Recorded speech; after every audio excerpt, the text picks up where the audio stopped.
morning, good afternoon, and good evening. My name's Haley and I like reading.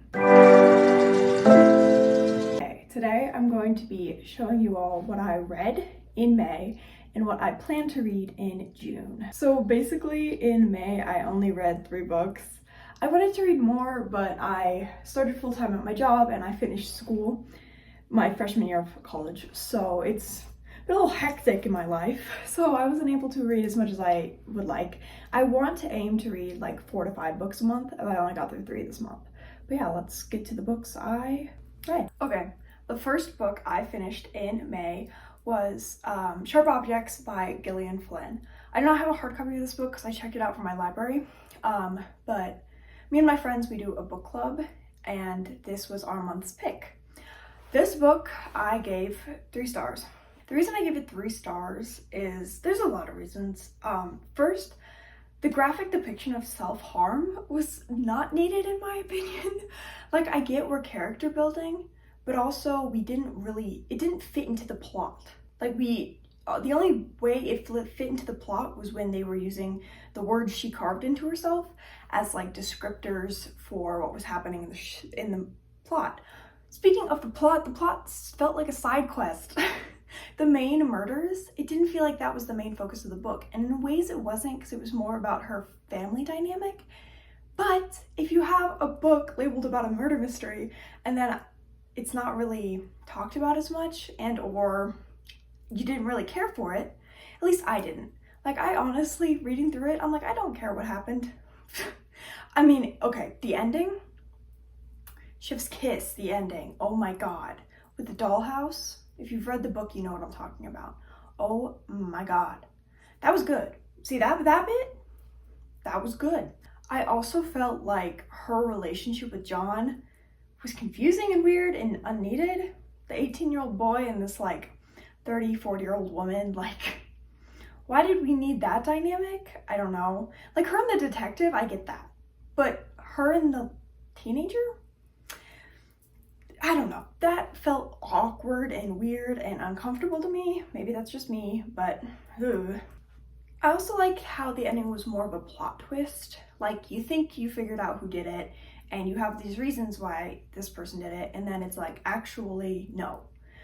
But it was done well. Because some books, like, they're like, actually, it was this person, and it's like nothing points to that person.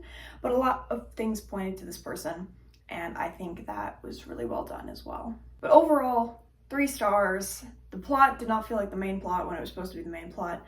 Her graphic self-harm was not needed in a way. Like, I get character development, but character development did not need her to be. The way it was described in the book was very, I don't want to say romanticized, but I don't know a better word for it.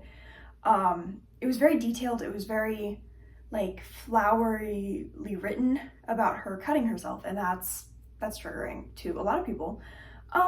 And it didn't need to be that way. We could have just explained that she has this issue and she's like struggled with this. We did not need to, in graphic detail, describe what the blade felt like running across her skin. That's just me. Some of the relationships, like, I understand why they were there, but also, do we need them? No, we did not need them. But I love the ending. The ending was really good. The twist ending was really good. So 3 out of 5 stars for Sharpe Objects by Gillian Flynn. The second book I finished this month was The Wastelands by Stephen King. I actually have a reading blog about me finishing this book if you would like to go check it out. I gave this book 3 out of 5 stars as well. The ending, loved the ending, but the beginning was extremely slow, and it took me since January to May to read this book. It's not that big of a book. It should not have taken me that long. So for that fact alone, it lost points as well. I tend to be a pretty high rater, so in that regard, it got a pretty good rating. That's only because I like the ending, and if a book can redeem itself, then I will give it the points it deserves. Essentially, this book is about, this is the 3rd book in the Dark Tower series. This follows a couple of people in a apocalyptic kind of world that's not our world, but it's similar to our world, and they're trying to find the Dark Tower. This book follows them getting Jake back and them continuing their journey to find the Dark Tower, where they meet Blaine, the monorail. Most of this book was not about the train on the cover. I was like, everybody told me that this is their favorite because of the train, and it's like the train was in the last like 70 pages was when the train showed up. And that, like, the first half was just them trying to journey a little bit more, get Jake, that type of stuff. And that I found to be very, very slow. Like, I love Stephen King's dynamic with different characters, but this book just, it took its time, and I took my time with it as well. I would like to share my favorite quote from this book. I tabbed it. Beating heroin was child's play compared to beating your childhood. That was my favorite quote from this book. Overall, 3 out of 5 stars. I think it was slow, and I wish we had more of the train in this book because the train was on the cover. The third and final book I read in May was The Shuddering by Ania Ahlborn. This book, I love horror, and this was horror, that's for sure. The ending. Oh my god, the ending! I love endings where nothing works out. That's my toxic trait. And let's just say this ending, it hit everything I like about a toxic ending. However, I will say, whenever they showed the monster in this book, they showed them fighting it. And I would have loved to see more of it, like, stalking them. They had, like, one scene where they were in, like, they were watching over the house at night, and the thing, like, sneaks in the house. Oh my god, that was terrifying. I wanted more of that. But every other time you saw things, it was them, like, trying to kill them. And I'm like, okay, I love a good fight scene, but I want more stalking of this scary thing, and less fighting it. I gave this book 4 out of 5 stars. Basically, essentially, what it is about is it's a group of friends. They go to a cabin, their family's cabin in Colorado, to do like a last-minute ski trip before the cabin gets sold. Well, while they're on this ski trip and they're in the cabin, like, things come out of the woods, and and they're snowed in. Obviously, they have to be snowed in. And these things come out of the woods and start to pick them off one by one. And I also love how they're not afraid to kill the main characters in this, because I hate when books are like, it's gonna be horror, it's gonna be life or death, but everybody's gonna make it out. Or like the one side character's not gonna make it out. This book's like, you know what? Maybe nobody makes it out. And I love that in a book. So overall, I wish I read it in the wintertime, because reading it in the summer was not the best choice I've ever made, but you know, I wasn't engrossed in as much because it's 80 degrees outside, but but I still really, really enjoyed this. Now that we have gone over what I've read in May, let's go on to the books I plan on, or I'm currently reading for June. I'm currently reading 4 books, so I'm hoping to finish them in June. And I don't know if I'm going to start any other ones, so I'm just going to show you the 4 that I'm currently reading. And you know how some people have a TBR cart? Well, I have a TBR fridge. I have an old fridge that I used my freshman year in college that broke, so I use it to store books, and that is my TBR fridge. So you will be seeing that as well. The first book I am reading this month is Hidden Valley Road, Inside the Minds of an American Family by Robert Kolker. This book so far, I am obsessed with. This book follows a family of 12, well, technically 14 counting the parents, from Colorado. They had 10 boys and 2 girls. And out of the 10 boys, 6 of them are diagnosed with schizophrenia. And this is in the 1950s, so this is some of like the leading research in schizophrenia that we have, and how it's like a genetic thing. Well, the cool thing about this book, because I am on page currently 60, the cool thing about this book is it takes place where I'm from. So I'm from Colorado Springs, and this is where this takes place.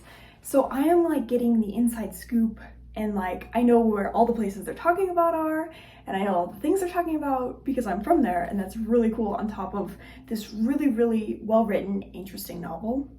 But yeah, I'm really enjoying it so far. This one is our book club pick for this month, but I'm so excited. This has to be a 5-star read. Like, I am predicting right now it's gonna be 5 stars because I am thoroughly enjoying this book. Second book I am reading for the month of June is Wizard and Glass by Stephen King. Do I realistically think I'm gonna read this whole book this month? No. If the other one took me like 6 months. That was my bookmark. My bookmark just fell out. Anyways, the other one took me like 6 months. This one's gonna take me way longer. I'm on page 30, I know that at least. So I'm currently on page 30, which is not that far in this massive book. But this book is the 4th book in the Dark Tower series, and right now it's following the storyline that we left off with the train in book 3, but it will soon follow Roland's past and how he got to where he was as a gunslinger.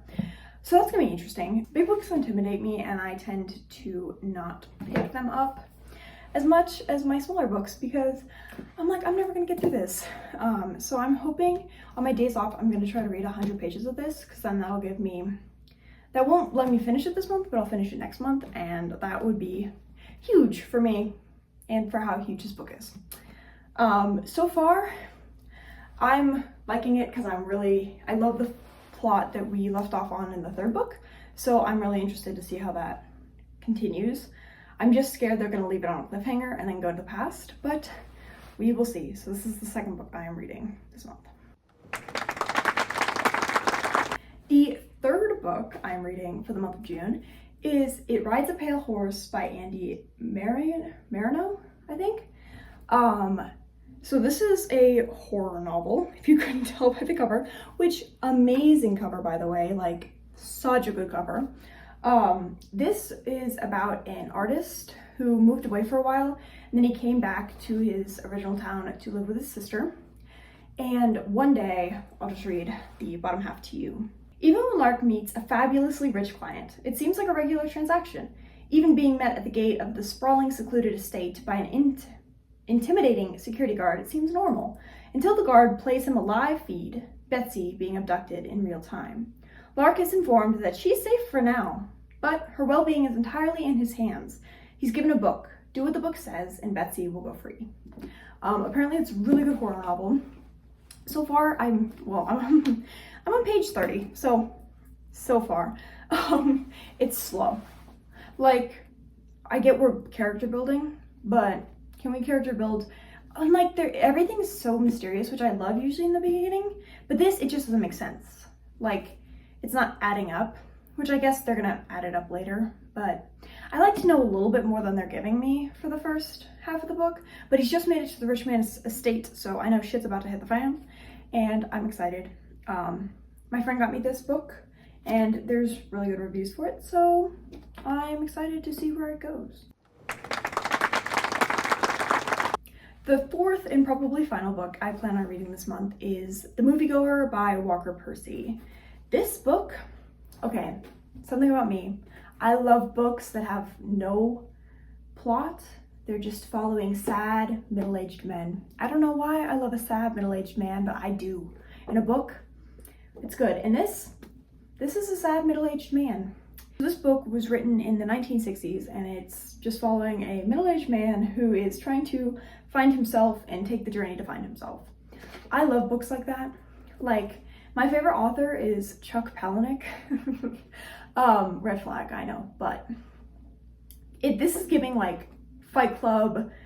Man lives in his perfectly made apartment and everything's great, except without the other the other personality. It just follows like a Fight Club looking man and his sad life, and that is definitely my type of book.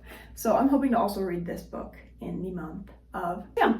That was the books I read in May and the books I plan on reading in June. I hope you enjoyed this wrap up and TBR video. You'll have to come back at the end of the month and I will show you how many of the books I get through. I assume I'm gonna get through these 3, and I'm hoping to get through at least half of this one, but we will see. But yeah, thank you so much for watching. And I'll see you on my next one. Bye bye.